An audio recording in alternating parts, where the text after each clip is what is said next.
first few days. Good morning, trading world. Today is November 15th, 2021, just before 8:20 a.m. And this is my pre-market outlook. I started off Friday with this funny title. Do you want to see a magic trick?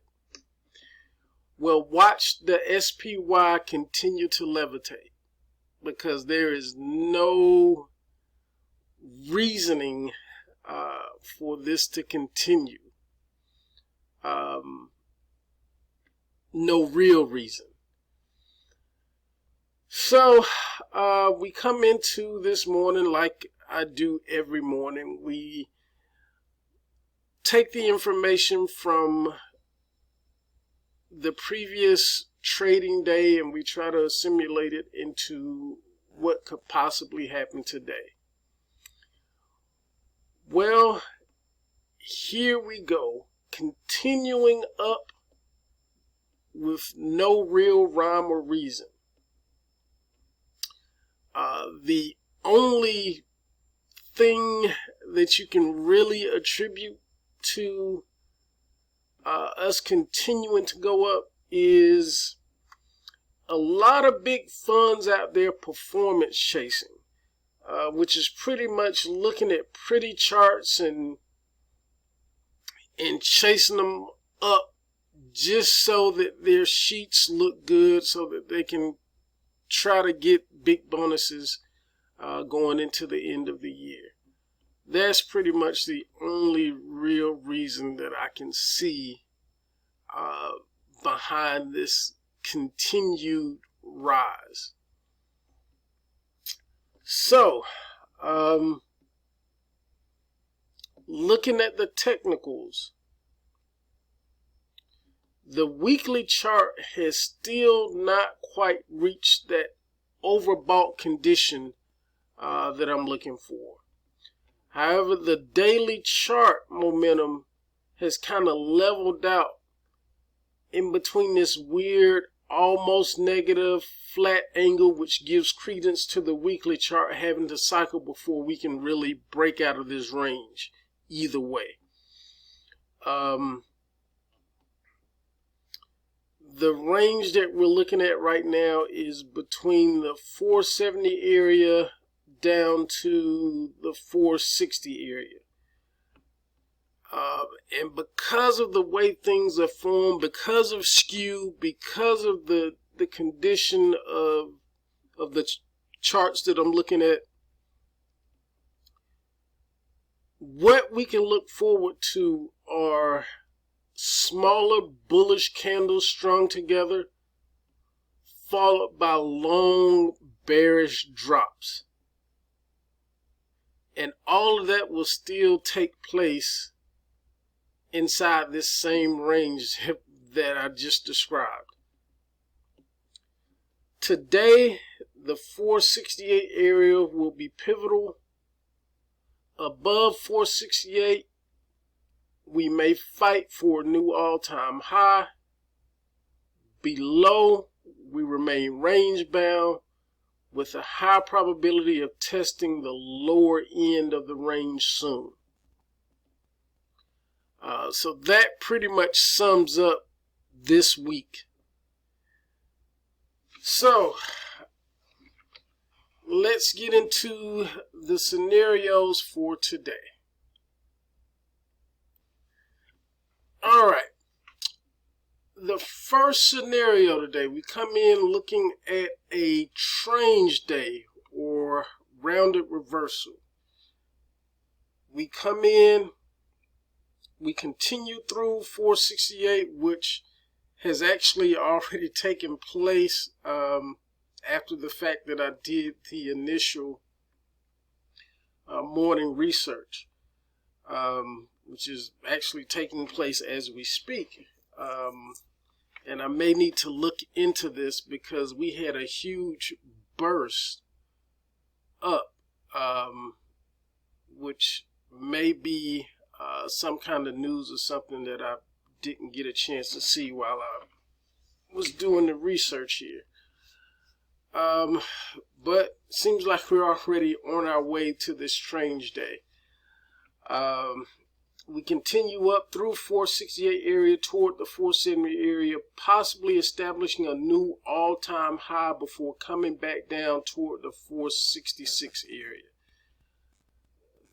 That is the most likely probability of what will happen today. Again, on these strange days, it's two-sided activity, so you can easily trade both sides. What I look for is, as long as we haven't gone too far, we try to get in with a 50 delta call or as close to that 50 delta call expiring today. We look to jump in, take advantage of that till we reach the midday chop and get out of that. And then as long as we see divergence on your indicator, on your internals, whatever it is that you're looking at or using, when we reach this sideways or midday chop area, we should see a divergence on the indicator, whether it be the MACD like I have here. You want to see this trending down while we get this sideways chop here. As long as we get that, I have no problem of jumping right back in with a 50 delta put expiring today, looking to play back toward that 466 area. And what may even be possible, or depending how the internals look, once we get to that 470 area, I may look to put on maybe a 7-day put. I would definitely do put debit spreads, looking to play for a couple days down toward the low side of the range. That would be a good way to play it. So I would definitely be looking to see how much of a divergence we have and looking to add to some things that way. Longer dated bearish moves, or looking to take advantage of a longer bearish move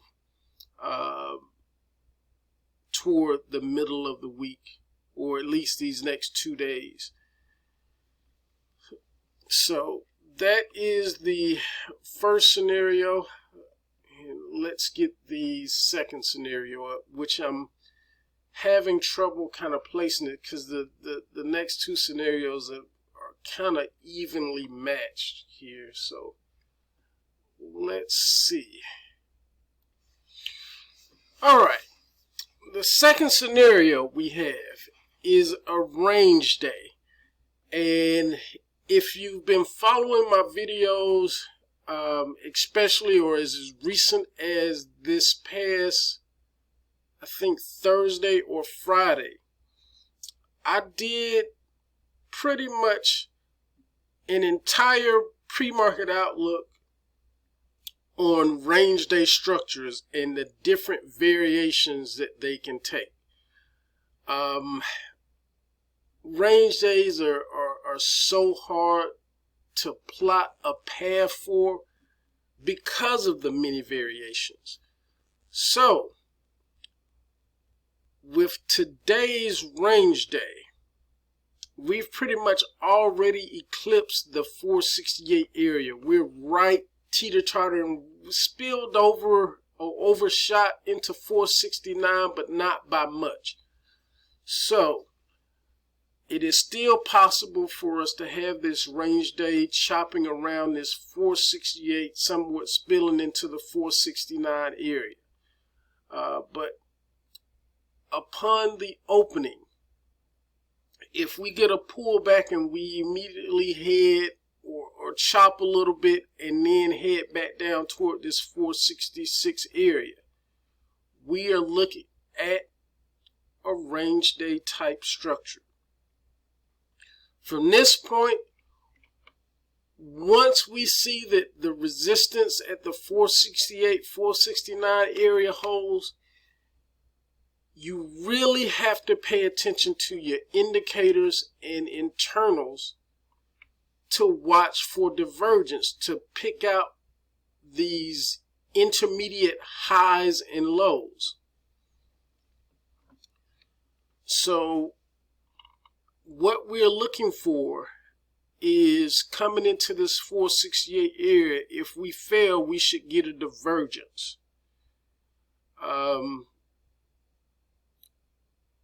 Taking the MACD for instance, coming right into it, we should definitely see a divergence coming into this opening push up into the 469 area. And then the other thing to look forward to is that one big volume candle and then volume actually diverging as well. And we have to look through this, through all the peaks and valleys that are going to take place today. As we go up, here we should be seeing another divergence down.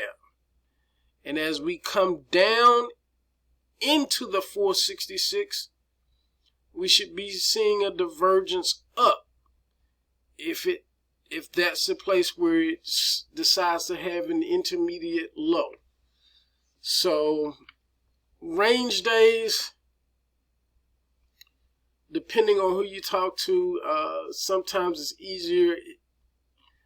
Most things to me are easier when you're prepared for it, when you're looking for it, and especially when you know what you're looking for. You know to throw out your moving averages. They are no good as far as helping you on a range day. You really have to understand and play your indicators for divergence. And the way that I would play a range day, usually if the range is pretty small, I usually don't even mess around with trying to do options on a range day. I usually stick to futures, or I'm trading the NQ or ES, even the mini Dow on range days.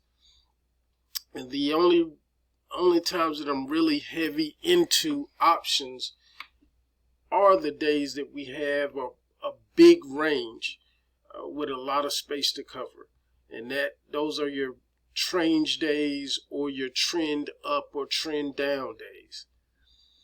So that's what I'm looking at for scenario number 2. All right, and the last scenario for today is the trend up day. We had a close, or Friday's close was 467.27.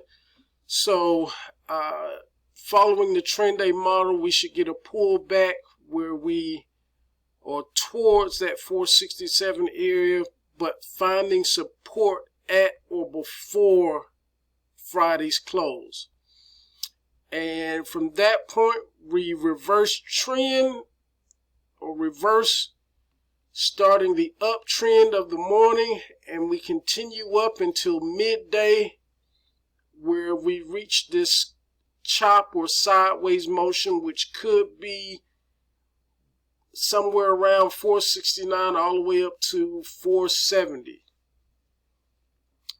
We chop through the midday, giving a small pullback to start the second half of the day before continuing the morning trend up. Trend up days are very simple. once we get that pull back here and indicators or internals show strength, you go along with that 50 delta call, taking advantage of the morning trend.